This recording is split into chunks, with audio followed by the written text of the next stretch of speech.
If you're a freelancer and you've been guessing at what to set aside from every 1099 check, you're almost certainly doing it wrong in one direction or the other. And starting in tax year 2026, the math actually shifted a little.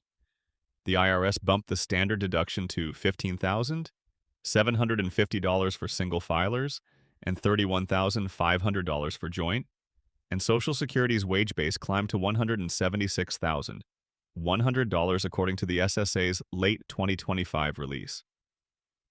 Those two numbers alone change what percentage you should be siphoning off each invoice.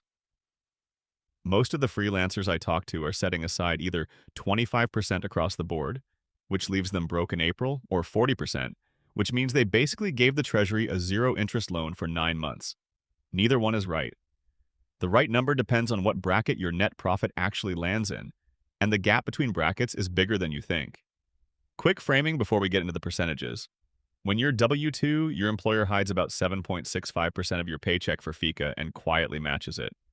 When you're 1099, you pay both halves. That's self-employment tax, and per the IRS, it's 15.3% on the first $176,100 of net earnings in 2026, 12.4% Social Security plus 2.9% Medicare, and then it drops to just the 2.9% Medicare portion above that wage base, with an extra 0.9% Medicare surtax kicking in over $200,000 single or $250,000 joint. That self-employment tax is on top of your regular federal income tax. It is not the same bucket. Most freelancers conflate the two, and that's where the undersaving starts. One more thing before the numbers. Your set-aside percentage is based on net profit, not gross revenue. If you invoiced $90,000 but spent $20,000 on legitimate business expenses, your tax base is $70,000, not $90,000. And honestly, this is where I lose patience with the just write it off crowd. Writing something off doesn't make it free, it just means you're paying tax on a smaller number. A $1,000 deduction saves you maybe $300 in tax. You still spent the $1,000. Anyway, net profit. That's the number we're percentaging against. Let's start at the bottom. If your net self-employment profit for 2026 is going to land under about $50,000 as a single filer, here's what I'd do. Set aside 20%. Not 25, not 30, 20. Here's why that works.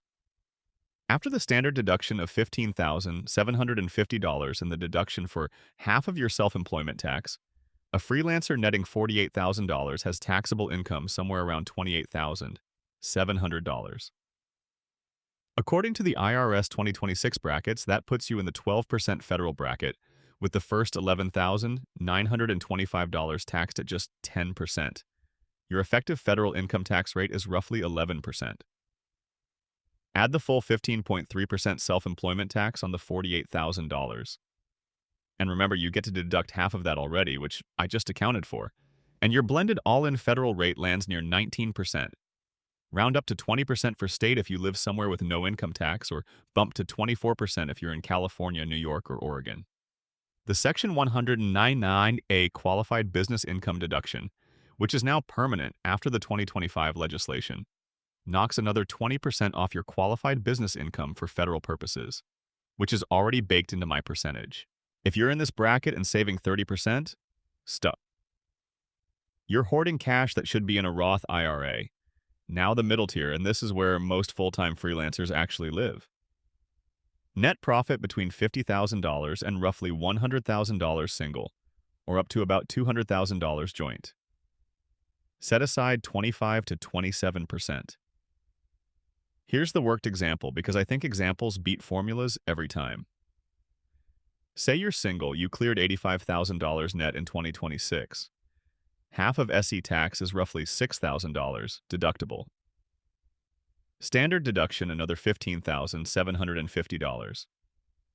Your QBI deduction is around $12,650. Taxable income lands near $50,600. That puts the top of your income in the 22% federal bracket, but your effective federal rate is closer to 10.5% because the brackets are progressive. The first chunk gets 10%, the next chunk 12%, And only the slice above $48,475 gets hit at 22%.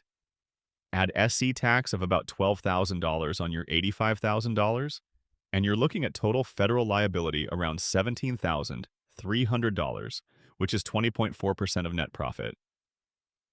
Add state, and you're at 25 to 27% depending on where you live. That's your number. If you're a married freelancer with a spouse who has a W-2 job that already withholds, you can shade lower, maybe 22%, because their withholding is absorbing some of your joint liability. Filing status genuinely changes this answer. Here's where I'll plant a flag. I work with 1099 earners on tax and retirement strategy, and the single biggest mistake I see in this middle bracket isn't the set-aside percentage. It's not opening a solo 401k. According to Vanguard's How America Saves report, the median 401k balance for participants in their 50s is around $89,000. For self-employed folks who never set one up, it's often zero. A solo 401k in 2026 lets you contribute up to $23,500 as the employee, plus roughly 20% of net SE income as the employer, with a combined cap of $70,000 per the IRS. Every dollar you put in there reduces the income you owe tax on this year. If you're netting $85,000 and you stuff $20,000 into a solo 401k, suddenly your set-aside percentage on the remaining cash should drop closer to 22%. Run the retirement contribution first, then calculate the set-aside on what's left. Doing it the other way around is how you end up with no retirement and a big tax bill. Moving up. Net profit between $100,000 and $250,000 single, or $200,000 to about $400,000 joint. Set aside 30 to 33%. At this level, you're crossing into the 24% federal bracket. Your QBI deduction starts phasing out if you're in a specified service business. Think consulting, law, health, financial services, at $241,950 single and $483,900 joint for 2026 per the IRS. That phase-out is brutal, and a lot of high-earning consultants get blindsided by it. You're also paying the full 15.3% SE tax on the first $176,100 and then 2.9% Medicare on everything above.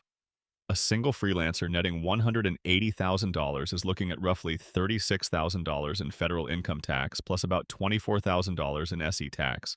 That's $60,000 or 33%. Add state and you're easily at 38 to 42% in a high-tax jurisdiction. My take? Set aside 33% federally, and if you're in California or New York, add another 6 to 8 points and just route it to a separate account the day the invoice clears.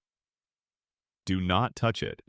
And the top tier, net profit above $250,000 single or $400,000 joint. Set aside 37 to 40%. You're now in the 32% or 35% federal bracket. The additional 0.9% Medicare surtax applies. And if you have investment income on top of business income, the 3.8% net investment income tax can show up too. At this level, the percentage matters less than the structure. Honestly, if you're netting north of $300,000 as a sole proprietor and you haven't looked at electing S-corporation status, you're probably overpaying SE tax by 5 figures a year.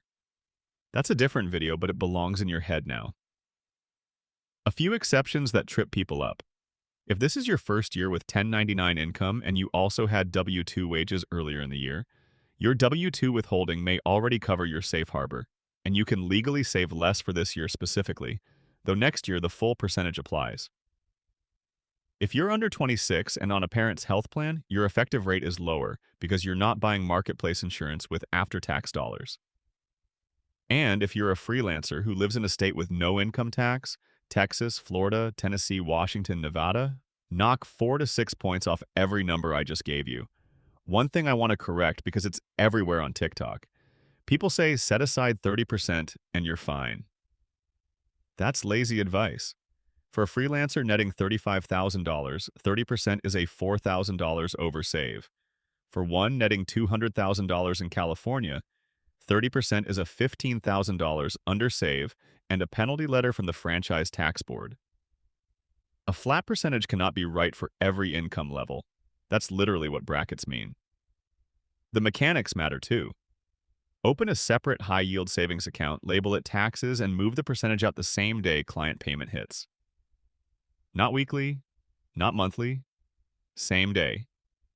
Then on the 15th of April, June, September, and January, you send a quarterly estimated payment to the IRS through direct pay. The amount is your annual expected tax divided by 4, adjusted for any uneven income. Quarterly taxes are genuinely simple once you've done one. It's a form, a number, a bank transfer, done in 8 minutes.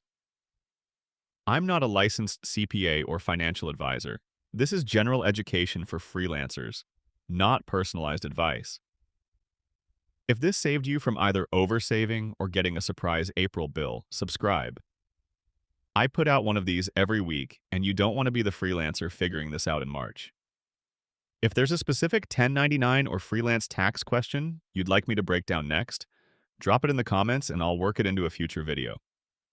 And if you want the spreadsheet I use to actually run these set-aside percentages on real income, it's linked below. This video may contain affiliate links. I only recommend tools I use personally. See you in the next one.